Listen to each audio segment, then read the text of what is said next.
Good evening, everyone. I'll call this meeting to order. Want to welcome a new member, Councillor Stuart Cressman, to the committee. Welcome to the horseshoe, I suppose, in a different capacity. First item is the territorial acknowledgement. Al, did you want to read that? Yep. We have gathered in Wilmot Township on the traditional territory of the neutral Anishinaabe and Haudenosaunee and Mississauga peoples. We also want to acknowledge the importance of the Dish with One Spoon Covenant, a peace agreement made between Indigenous nations before the Europeans arrived.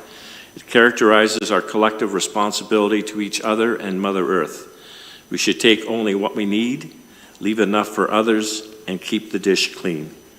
By acknowledging this covenant and the First Nations, Métis, and Inuit peoples, we were reminded of our important connection to this land where we live, learn, and work together as a community. Thanks, Al. Next item is minutes of previous meetings. Recommendation that the minutes of the February 13th meeting be adopted as presented. I have a mover for that. Colleen, second. Al? Any comments, questions, edits? All right, all in favor? That is carried.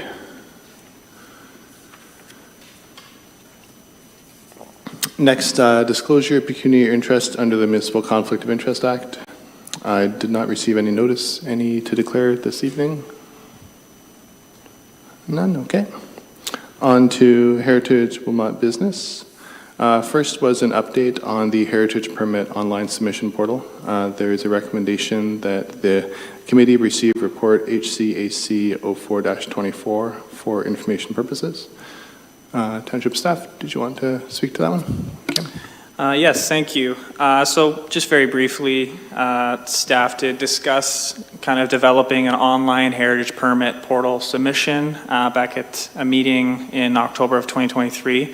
And that would be in addition to obviously receiving paper copies when people apply for heritage permits, such as when we recently received one for 84 to 88 Huron Street, New Hamburg. So it just adds an extra level of convenience for people who, some people prefer to apply online, but obviously that the ability for people to apply in person still exists. So a little bit of detail on the report. The website's live, so this heritage permit portal submission is now live. So it requests a kind of a baseline information. It was developed kind of when looking at what we typically would require on a paper copy of a heritage permit, and also looking at kind of comparable municipalities on what they request. So very basic information such as the owner information, the purpose of the application in terms of what they're looking to do, the description of work, so what's being proposed, building materials, color schemes, etc.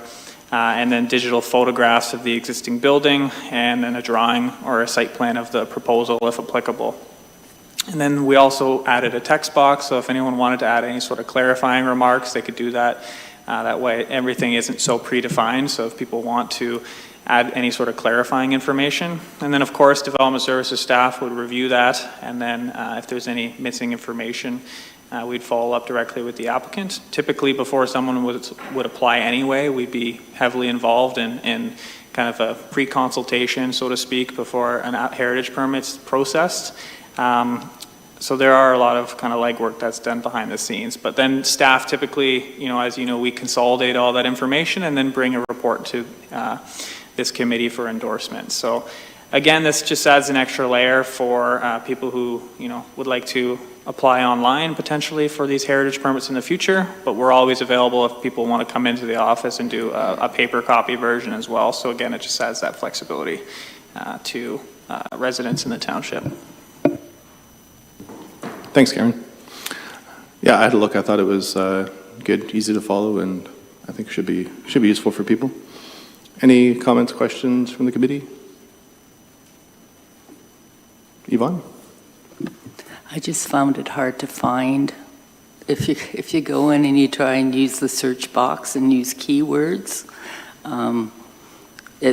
but I would say that probably applies to many other things on the website where the keyword search is a bit of a challenge. But the actual the actual permit was really great, and it's good to have it there that people can at least look at it, prepare themselves if they want to ask questions, that sort of thing. So that the education component is great. I did the same thing. I looked for it. Or I followed the link, and it brought me to the permit page, but I didn't see the heritage permit right away, just the building permit, and then I went back and tried it again, and I was like, oh, there it is.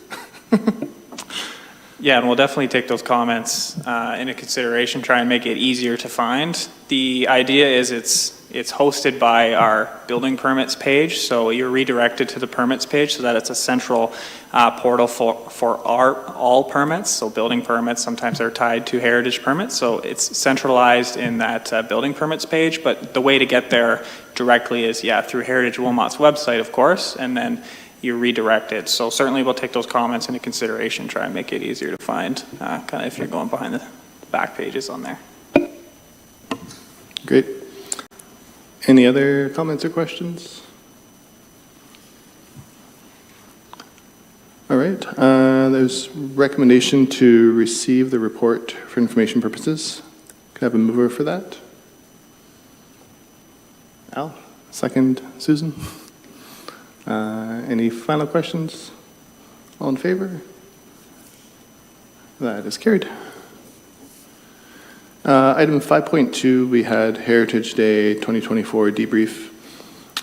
We did not have a meeting last month, so this is kind of a carryover from what would have been on the agenda last month. So I'll just open up the floor to any comments about the day, things to consider for next year's event. Yvonne.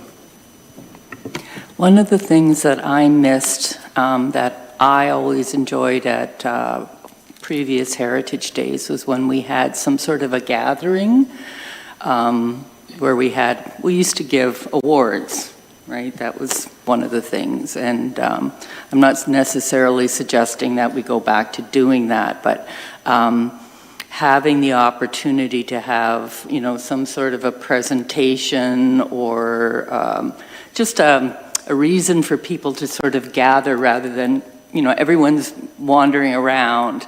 And I always thought having some sort of a presentation where this, would be kind of a neat way to kind of like it's like a formal sort of part of the day. So I thought I'd put that out there. Thanks, Yvonne. Yeah, I enjoyed the presentation or like formal type of thing as well. The open house is definitely more laid back, but it was nice to have a bit of a formal program, at a certain time. So I think we can look at that for next year. Al? Just to follow up, I did offer to do a PowerPoint. But we decided we weren't going to do it, which was fine because the timing would have been tight. But so we did discuss that. But I think the day was very successful. I was curious when we picked the day, or had to pick the date during the Family Day weekend, about what kind of effect that may or may not have. And it didn't seem to have a negative effect in any way because we had a very good turnout. So I don't know if we want to follow it and have it on that weekend again, or we'll go back to our more traditional time on the Saturday. But the location was good. Everybody likes the location, especially the exhibitors seem to really like the location. I don't know how we have lots of time to discuss for next year about if we want to have a more defined theme or something like that. That might be one comment that I have heard, but people just seemed to really enjoy what was there. And we had people from, a wide, like from all across the township, and I'm sure there were some people who came from Oxford too, since we were right there at the border. We got good coverage, especially in the Air News. I don't know how many times it was in the Air News, so that was good. Anyway, I think, personally, I was very happy with the way things went. Thanks, Al. Yeah, I don't know what the final count was for a number of people, but I thought it was close to 200 if you bring in the exhibitors and everyone too.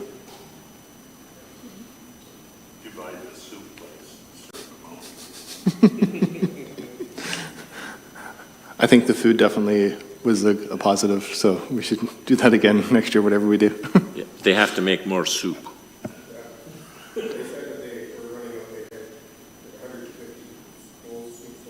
Well, it was popular. I ordered mine in advance. I learned. Oh, that's a good idea. Cameron? I think like the estimated turnout was in the neighborhood of 175 people, give or take. That's not including the exhibitors. So yeah, certainly. We also did inventory the number of attendees by the hour, so we could kind of get a gauge on if people started to fizzle out around the 1 to 2 o'clock hour, which is kind of what we found, that the bulk of people did come in the early to mid morning. So I think we do have those exact numbers, so we can take that into consideration when we're trying to plan an ideal time, but certainly I don't think it was too long. But Sherry did get some comments back, but she can touch on that a little bit later maybe. Thanks, Cameron. Yeah, I forgot we did the breakdown by hour. I can't remember what the breakdown was, but yeah. Any other comments? Sherry? I was just going to say that I did send out a questionnaire to the exhibitors and asked for their feedback as well, and almost everyone replied. It was all positive. There was maybe 1 or 2 comments about that the day could maybe be shortened to end at 2 o'clock instead of the 3 o'clock hour. Thanks, Sherry. And maybe if there's a kind of a formal component, I recall in previous years when we did it, everyone just kind of left after that was done. So I mean, if we were to time something around 1 o'clock, and then that might be a good kind of transition. Anyone else? We can think about themes for next year too, and venue. It's a great venue. I don't know if we want to move around the township a little bit. I know we've done in New Hamburg in the past, and St. Agatha as well. I can't recall if they were as accessible as New Dundee. Certainly New Hamburg, if we had it upstairs, there's the elevator. So not all on one floor. Cameron? St. Agatha is fairly accessible, ground floor entrance, parking lot right there. So that is if we want to discuss that in a later meeting date, for looking at that as a potential future venue, from my recollection and working at the election, it is very accessible location. So that's something, if the committee would like to kind of shift the location around the township to should love, so to speak, it's potentially a good location. Okay, sounds good. Al? Just to follow up on that, you're right, it is a good location, but the problem we've had in the past is if it's a typical winter day, the parking lot is full of people with snowmobile trailers, and their parking is an issue. And one year, when we had a program, when people came for the program, there was no parking. So that's something to bear in mind. And also, I don't know if you attract the Women's Institute from New Dundee up to St. Agatha. Yeah, those are good points, for sure. Any other comments? Going once, twice? Sherry? I was just going to say that I believe that 2025 is the 175th of the township. So that might be a potential theme to play upon. That seems very appropriate. Cool. All right, if there's no other comments under there, move on to 5.3, which is Bridges of Wilmot Township, history for the township website, and I had update from the subcommittee. Al. Yes, I guess I'm speaking. So we're continuing to put together information. We don't really have anything formal yet to put on the website.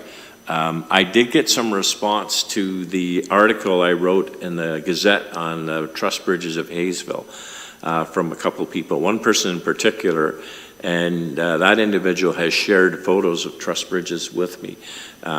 So I'm hoping that we can get permission from him to post some of those. They're from the 1960s and 1970s. So they're old, but they're not real old. I guess to some people in here they'd be old. To me, and not. But yeah, we're continuing to work on that. One thing that we may find a bit of a challenge is we do not have a lot of information on any bridges north of Snyder's Road, and they were all truss bridges. So it'll be a little more challenging to find that information. So we maybe need to get the word out there and find out who we need to contact. Because at one point, every truss bridge in Wilmot Township, or every bridge crossing the Nith River in Wilmot Township, including on the Waterloo County roads, they were all truss bridges. We had a lot of them. Some places like Phillipsburg had 2, right? So. How many bridges were there in Snyder's Road? Well, the Christner Bridge is technically on Schneider's Road. Because if you follow the surveyor's line, Schneider's Road connects right straight up with Christner Road, and it never did because of the river. So technically, there is one bridge on Schneider's Road. So I guess we do have some information on the Christner Bridge since it was so close to New Hamburg. But anything, I would guess, north of that, like on Herbs, the next road would be Herbs Road and Nafziger, the 2 bridges at Phillipsburg. So that's the update we have at this point. Great, thanks, Al. Well, then anyone listening online, if there's any bridge info, send it over to Sherry. Any other comments on bridges? Yvonne? I did provide an article, but it's just the ones that we've discussed before, so we still do need the other information. So some research has been done, but there's still lots more to do to do it properly. Thanks, Yvonne. Yes, as the new member on the committee, this title caught my attention. It wasn't the Bridges of Madison County, but regardless, what's the intent? Are we trying to document the bridges in the township from a historical perspective and compile photos and some type of archival history of it? Is that, I was just searching for the intent. I assumed that what it was, but sometimes your assumptions can lead you wrong. Yeah, it was to put things together, just so there's information together about the bridges. And the idea was to have something to go, possibly a section on the website at some point. Anyone else feel free to add? Yeah, no, that was the intention. And I like your parallel to the bridges. Years ago, I wrote a little something in the Baden Outlook, and when I did some writing for Barry and Pat. And that was one of the most popular things I wrote. Got a lot of feedback from people, and then people started talking about the bridges of Wilmot Township, sort of the takeoff of the bridges of Madison County. So this one gentleman that shared the information with me said he used to go on driving tours of the bridges, truss bridges of the Nith River, he called it. So he also includes the bridges around Ayr because they're on the Nith. But so. There would be a lot of truss bridges on that tour. If you do North Dumfries and then do Blandford Blenheim, there are a lot of truss bridges on the Nith River. Just as a follow-up through you, do I have to say through you, Chair? Okay, how formal this is. There was a lot of recreational activities off of those bridges by young people over the years, whether it was safe or not, but it was, there wasn't a lot of big slides or water slides or whatever, and that was often a weekend diversion, was these truss bridges into the Nith River. So anyhow. It'd be a good spot. Anything else on bridges? All right. Can we move on to 5.4 then, which is heritage properties and potential designations of properties on the non-designated list. We have update from the subcommittee. I can start, and others can certainly fill in. So if you remember, we had the top three properties. I'd reached out to the property owners to see if there was interest in possibly designating the properties. I haven't got too far. The owner of the Miller property said they'd consider it, but I haven't heard back yet if that's something they'd like to talk about more. That property is having a lot of work done to it, so certainly not under risk or anything, but it would be nice to have that designated, so I will follow up with them again. The other property was the mill in Baden, and the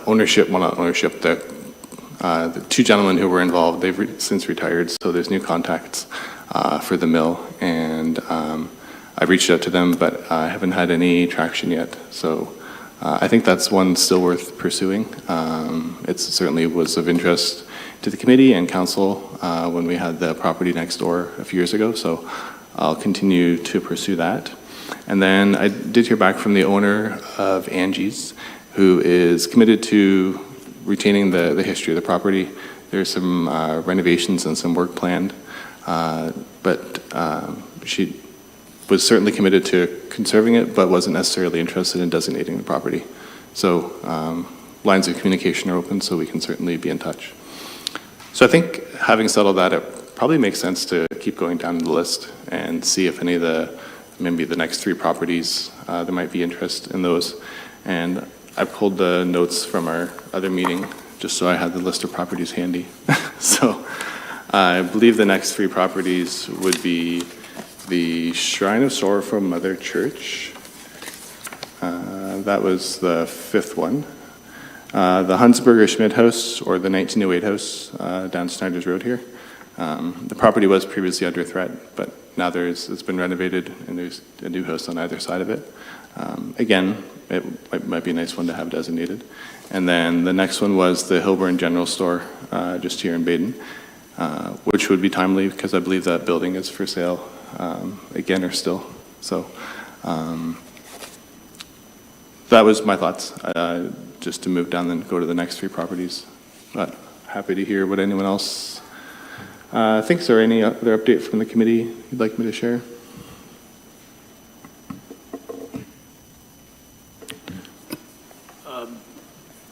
It'd be a big job, but why not call them all? You might, the next three might say, we're not interested, and the next three might, and just call them all, see who might be interested. Yeah, just go the rest of the seven left and see. Yeah.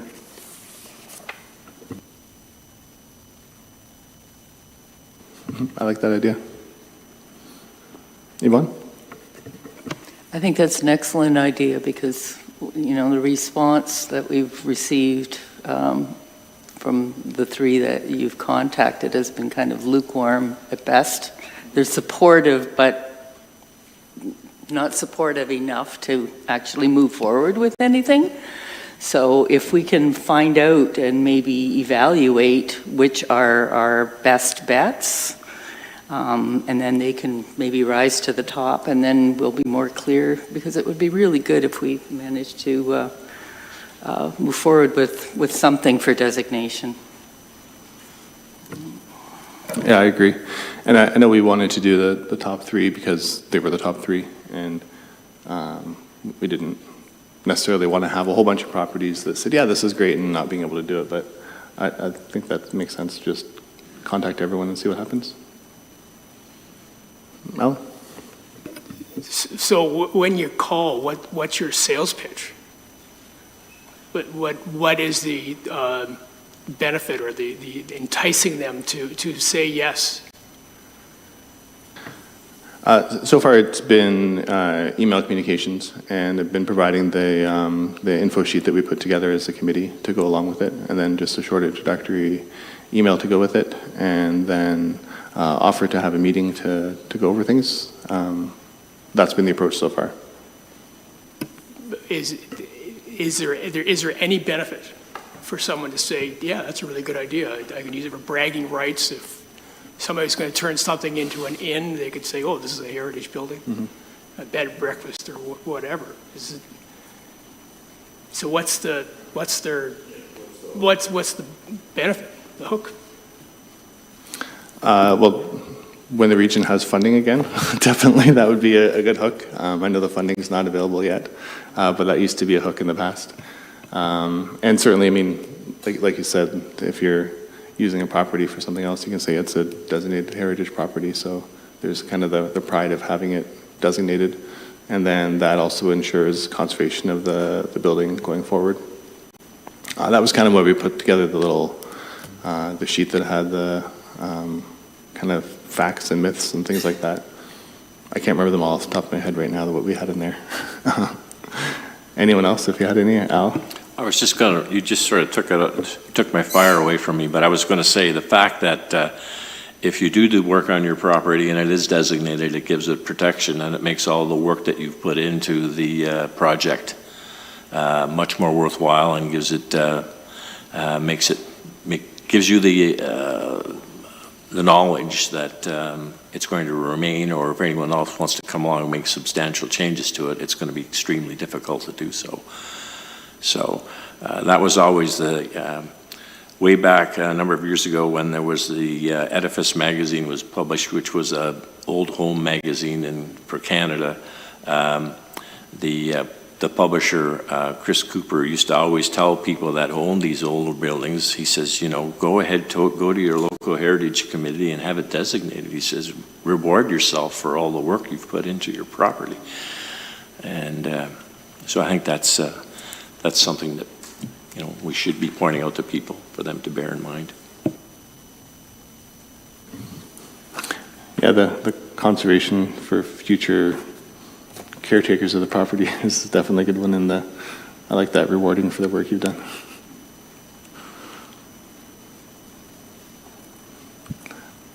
So maybe we need a motion to contact the next 7 property owners down the list. I think we had a motion previously to do the top 3. So if we had a motion. Patty? I would so move, yeah, thanks. Do we need to word it? You pretty much did it, I think. I would move that we contact the remaining properties on the list and see if there's interest there. Okay. The Patty, second. Yvonne?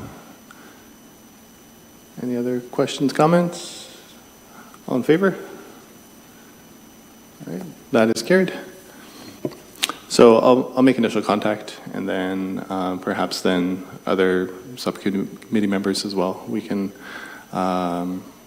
hopefully meet with some property owners and see how things go, and we'll report back.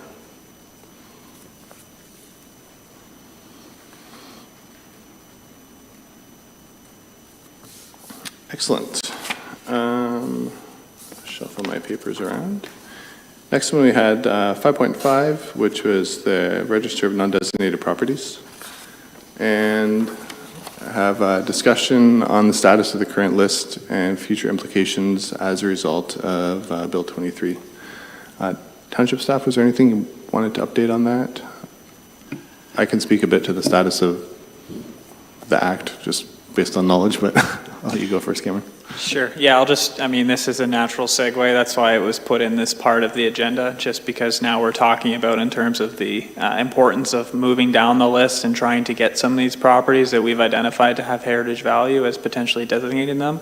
Yeah, certainly Nick is definitely knowledgeable in this as well, so I'll touch on it very briefly, and if he wants to add anything, obviously, I'll leave that to him. But as we've already identified, the current list is going to, it's currently set to expire on January 1st of 2025, notwithstanding Councillor Martin did put forward a motion at a previous council meeting, I believe in March, which notice a motion in terms of asking for that list to be extended, I think, to 2030.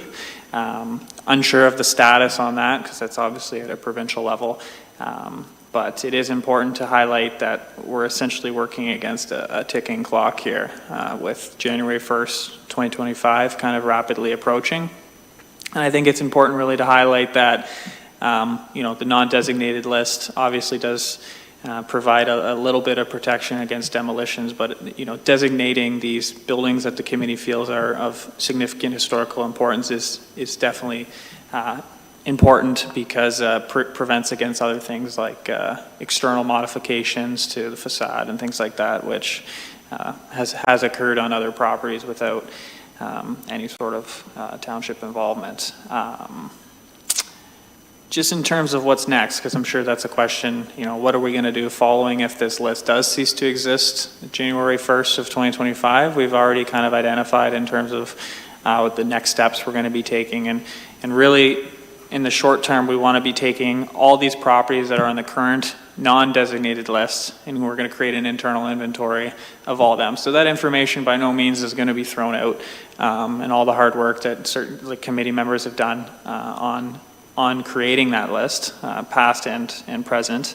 And we're going to try and enhance the level of information that we have on those properties, right? So doing further research if possible, adding pictures to the database and things like that. So we're continue to build. It's not going to specifically be a non-designated registry, but certainly it's going to continue to be an inventory where we can document the historical significance of these properties. So again, that's to reiterate that this information, if this non-designated list does currently cease to exist in its current form of January 1st, 2025, that information that we've worked hard on isn't going to be lost, but it'll just exist in a certain different form. Yeah. Thanks, Cameron. I didn't have much else on the bill, just to mention that the efforts by the ACO and other groups to try and emphasize the importance of extending the timeline under the Act. Who knows if that's going to amount to anything or not, but I haven't heard anything other than just there's lots of efforts across the province, so hopefully that gets some traction. But you're right, and as of now, in January, all the official non-designated registers will be unofficial non-designated registers, and then any property that's on the register can be on for 3 years, and then it has to be off for 5 years before it can go back on. So it really is it should be properties that have either are under imminent risk or have a high likelihood of being designated that should be on the register, I think. And I do like that there's efforts to have the current register exist as a repository of information, because I think that's it's important to have it all together. And we've done lots of work on it over the years, so. Mark? Yeah, excuse me. 2 years ago, Yvonne and I did surveys of Peel Street and Huron Street. That's the part outside the Heritage District. And Yvonne sent all of the photos to Cameron, and I sent along the architectural descriptions of the buildings and updated a few that were not exactly accurate and that buildings have changed. So I was wondering if we could consider adding those buildings to the list, since they were done 2 years ago and nothing's been added since. Mark, do you mean to add them to the non-designated register, Yes. the official register under the Yes, Act? Yes, I do. So then they'd be there for 3 years, and then that gives a chance to look at designating. Well, I think it's important to add them on since the work is already done. Yeah, I think we can. Cameron? The only thing I would, and again, I'm not discounting the historical significance in any way of these properties, as Nick had mentioned, though, in terms of the way that this is structured, if it's added to the list and we don't pursue designation within that set time frame, we can't put it back on the list for a 5-year period. So it's about, if there are properties where there's a reasonable path towards designation, then absolutely. So potentially refining that to properties where we think we can hopefully achieve designating them, because the unfortunate thing is if they are added to a non-designated list and then we do not proceed towards designation it's my understanding then that they cannot be re-added for a 5-year period. So it kind of, in a way, can cause some issues in that respect. So that's the difficult part on that. Yeah, it is. I wonder, Mark, do you know if when you were out doing the inventory work, did you have a chance to talk to property owners, or are there any that you and Yvonne think may be interested in having their property designated? Because that could be a way to kind of go through the list a bit. Yvonne? We didn't actually talk to any property owners when we did the work, but besides Peel Street, we also went from Petersburg all the way to the east boundary to Waldau, which I don't know how you say that if you're not German. Anyway, it's Waldau, which is just on the border of Kitchener. So there are multiple homes in that stretch that would really be good candidates. So it's just, I hate to think about, if the ball keeps rolling, then we would lose our opportunity. But I wonder if we could consider, seeing what the response is with these 7 on the hit list, shall we say, and if it doesn't look like there's a positive response, that we take another look at the buildings that Marg and I profiled, because there are some really quite exceptional, interesting properties on there. And maybe do that as sort of like a plan B or something. I hate to think about it, nothing happening at all, right? Yeah, that's a good point. Al? Just to further Yvonne's point, we have the 10 buildings that we identified through that process, but there still are the rest of the buildings on the inventory as well. So if we don't have any luck with those first 10, there are still a lot of properties on that list, plus the potential of the ones that you and Marg worked on. So it's not that we're lacking for properties that we've identified. I wonder if maybe a good approach might be to take what's left on the list, and then plus the properties that Mark and Yvonne have worked on, and maybe that gets added to what will be the unofficial register, and then we look at all that together. And because there may be some of the properties that were recently identified that may bubble up to the top of the list that might be important to have pursuing it for designating. So maybe that's something that we can work towards. Stuart. So this is through you, Chair, to Cameron. Guess what I took from your comments is that unless we can push it over the finish line in the next 3 years, if we add it to the undesignated list, we risk having it then sterilized or prevented from coming back or circling back. So I guess the question I have is, it really comes to prioritizing our best opportunity to get designation in a significant, in a 3-year period, and push it over the finish line so that we don't risk this. There might be other ones that are worthy, as have been indicated, but at least it gives us the opportunity in that 5-year period to circle around with them if we have interest. I just think if we go aggressively and get a whole bunch on the list officially, then we risk having a whole bunch that are inactive or removed from active status for a designated period of time, and that puts them at greater risk. So I don't know. I see your argument. Yeah, it's the way the legislation is now certainly tricky. It may change, but as it stands now, I think that's almost the way we have to look at the register, that it's like on deck for possibly designating. So maybe there's an exercise to have where we go through the list and get the next group, and maybe that's a group that, like you said, Stuart, that goes on for the 3 years, and we see what we can get designated out of that list. Cameron, you're going to say something? Yeah, and that's been the theme of kind of what we've been discussing, is directing our, limited resources towards trying to pursue properties that have a reasonable path towards designation. Other committee members going down the list, and kind of the inaugural task of this committee when it was formed in its current form was to form that top 10 list, the priority list of properties that were pursuing designation for this reason, because essentially, like you alluded to, there's kind of a catch-22 if we put a property on the non-designated and we don't seek to designate it in a time frame, it can have the opposite intended impact, right? So. Yeah, thanks, Cameron. Anyone else? Alan? That list, that was a tremendous piece of work. I don't know who went around and did all that information, but is that public information? Is that something that could be on the website, or is it on the website? Yeah, it's on the website.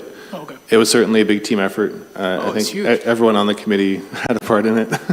Yeah, it was unbelievable how much information, historical information, was on that web and those papers. That's great. Thanks. And for a lot of the properties, there's even more information. Like Mark has the detailed architectural summary, and really in the list, it's a summary of the summary. So there's a lot that have even more detail than that. Red? So that come January the 2nd, 2025, that non-designated list will just drop down to a list of houses of interest or places of interest? Is that how that would work? Yeah, it would no longer be the official register under the Act. So it would be, a lot of municipalities have a separate unofficial list, so that's what that would be. Yeah. And we can think about what we'd like to name it, but something to that effect. Yeah.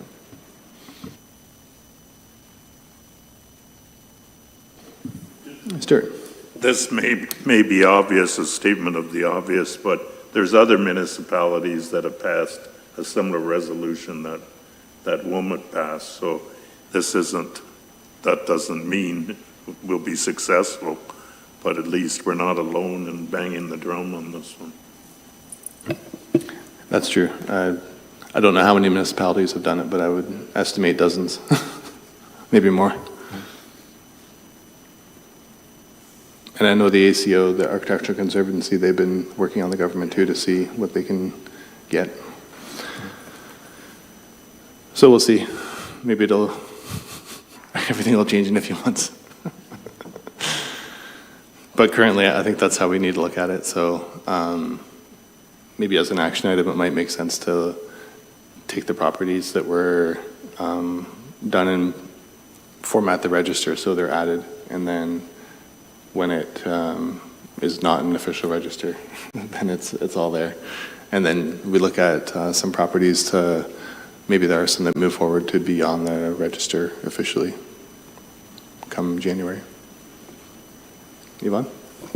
I'd just like to comment on the value of the list, whether it's official or not official, because the amount of work that's gone into it, the formatting, it's really a high quality document. And if you look at other municipalities, Wilmot's is really, it's has a lot of information there that a lot of others don't. The formatting is nice. A lot of work has gone into it. So even continuing it as a document within the, for the township's use, I think it would be really important that we continue our work and keep working at it. I agree, and yes, having worked in lots of places around the province, Yvonne, there's a lot of variability in registers, and I'm partial, but I think ours is awesome. Anything else? All right. I think we can move on to 5.6, which is the Arboretum anniversary, history for the township website, and update from the subcommittee. Yvonne, did you want to start on that? Sure. had a really well-attended display at the Heritage Day. A lot of interest. A lot of people didn't realize the Arboretum actually has a history. It's more than a collection of trees. So that was really interesting. And a lot of comments on the timeline and the maps that Cameron pulled together. They got a lot of interest. So the changes of the area, so not just the Arboretum, but the changes in the community over time, where you could see the growth patterns and whatever. So a lot of interest there. So I know that Sherry and Taylor was probably working on a display for the recreation complex, and I know you can talk about that a little bit more. So, and that included the timeline as well. Now, when we were working on this, the minutes from the last meeting say publicizing the history of the Arboretum, but now when I look at here, it says history for the township website. So that part where the website comes in, that part hasn't been done, but I have a very, you can talk about that after, I have a very detailed history of the Arboretum that I wrote up, and we could clean that up. I can't trim it down because it's just too personal at this point. So that can be put on the website, and I don't know really the process that we need to take as a committee to get the information on the website and sort of how that would work. But anyway, there is information that can go on the website, including the maps, the timeline, the article. What would be really interesting for the history is there's a photograph of when it was used to capture the rainwater in the things that look like, they look like coffins. Let's call them the white coffins that collect rainwater. That would be a really interesting historical piece. And really eye-catching as well. So if we're going to be talking about the history, bringing in that agricultural component, because that was the precursor for that property. So it would be really interesting to, like, the history and following it through to get us where we are today would be really cool. So. Yeah, Yvonne, I think the write-up you did is great, and that could be a nice detailed section of the website, and I don't think it's too long. I think it's interesting, and it's good. And yeah, if there were the historic maps and photos that could go with it, that I think would be a great addition. So maybe we could work on that. And Cameron or Sherry, or both? Cameron. I was just going to add to Yvonne's earlier comment in terms of kind of next steps.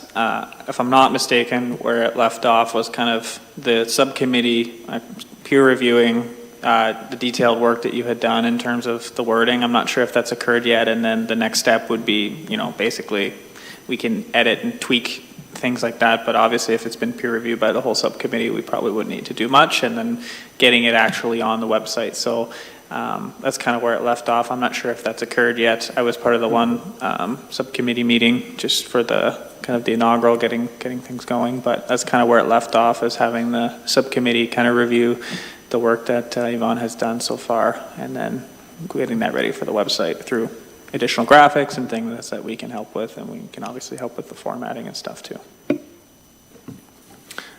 So then if the subcommittee is happy with the write-up about it, just provide that to you guys with some of the graphics that we'd like to go with it, and then can see what that looks like. Cool. Sherry? And I have the panel for the WRC cases ready to go. I just need the subcommittee to sign off on those.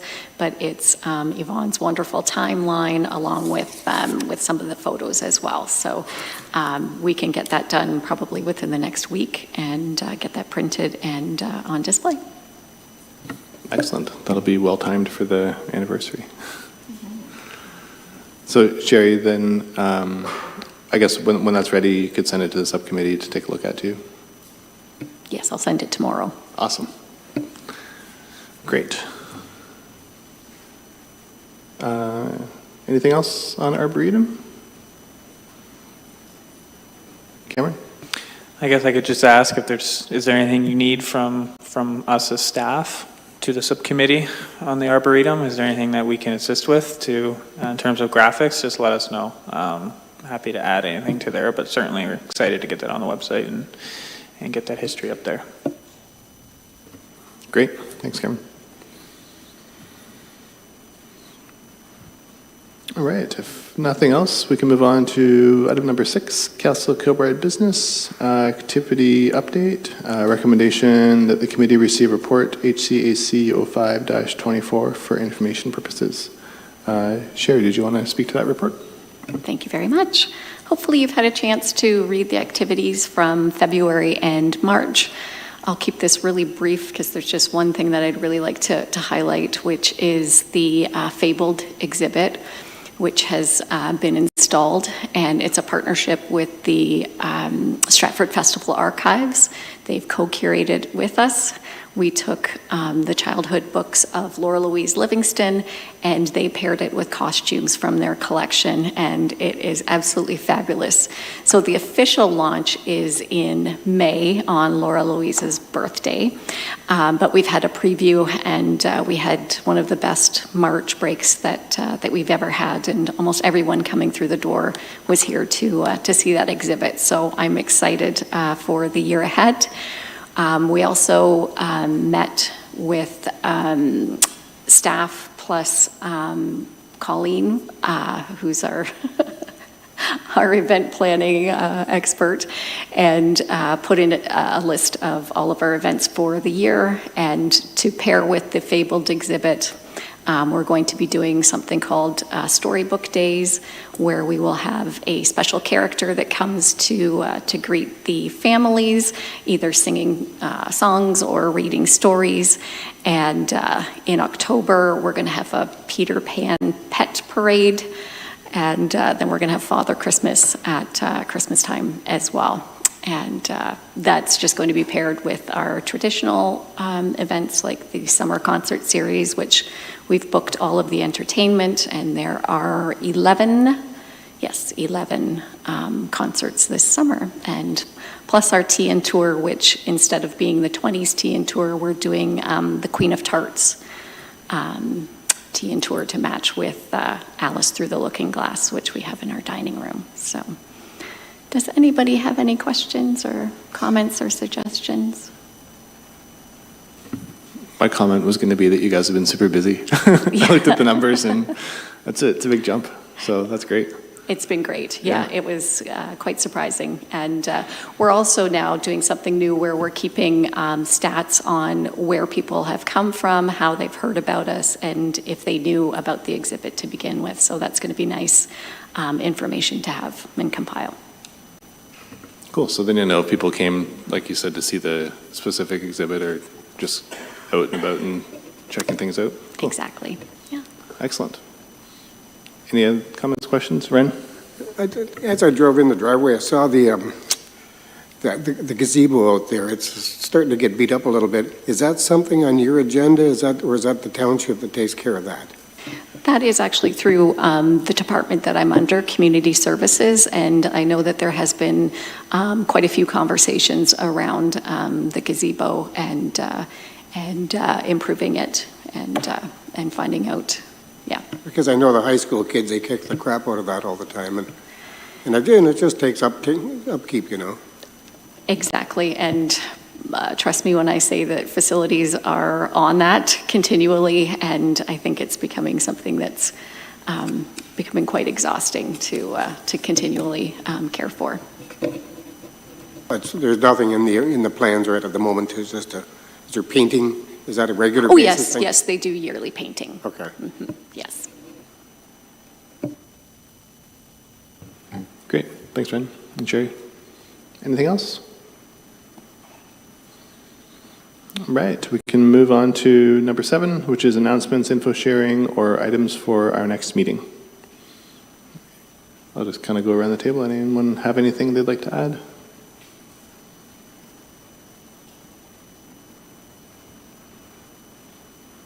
Al?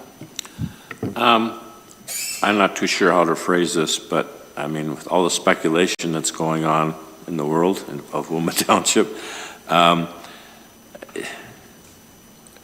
There are some properties that are of historical interest in this area, although I don't really know what the defined area is, so I'm just wondering if we should be, at our next meeting, entertaining if there's anything there that we should be alerting I don't know who you would alert, that there are properties, buildings of significance in that area. Or at least we should see if there are some that we don't know that haven't been identified. So if things proceed as speculation has, that we at least have this stuff documented. Yeah, I don't know too much about the specific area, other than I think it's a regional project that's occurring. I was assured by Director of Development Services that there aren't any properties on the list or designated within the area being looked at, but I don't know beyond that.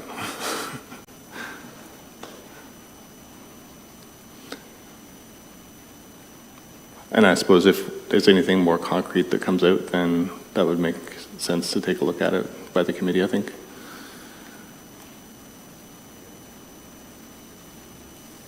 Cameron, anything else to add on that? No, I think you touched on it just fine. Yeah, the specific site is speculative in nature at this time in terms of the specific properties. So like you had said, if there's more concrete details in the future, we could revisit that. But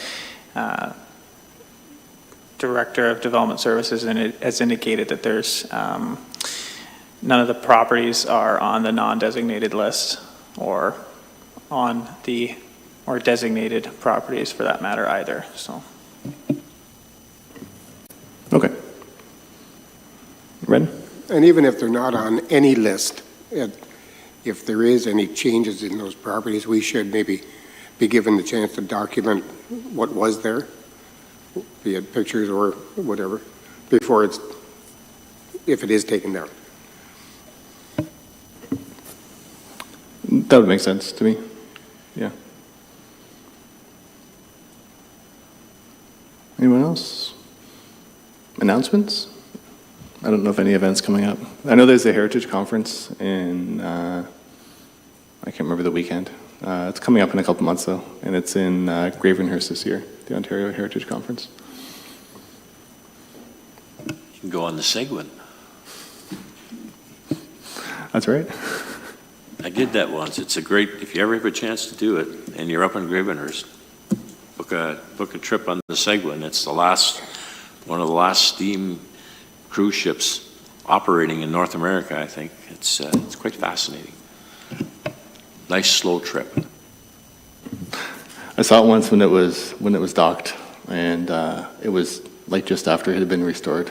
And it's funny because I'd read about it, but I wasn't sure where it was parked, and we just happened to be in the area, and I was like, hey, it's the boat. It was neat. Yeah. I was fortunate enough to, I belonged to a group which I think has gone defunct because of COVID, but it was the Tool Group of Canada, which is a Canadian group that dedicates itself to preserving tools and historical technologies.